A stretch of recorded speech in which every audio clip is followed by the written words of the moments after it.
আসসালামু আলাইকুম।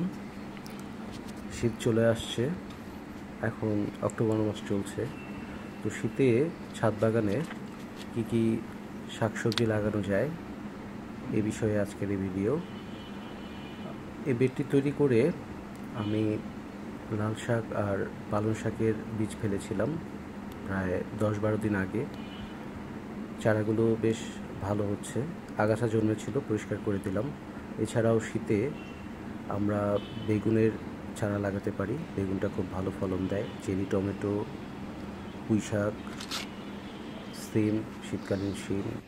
এই বেডটাতেও লাল শাক আর পালং শাক ফেলেছি।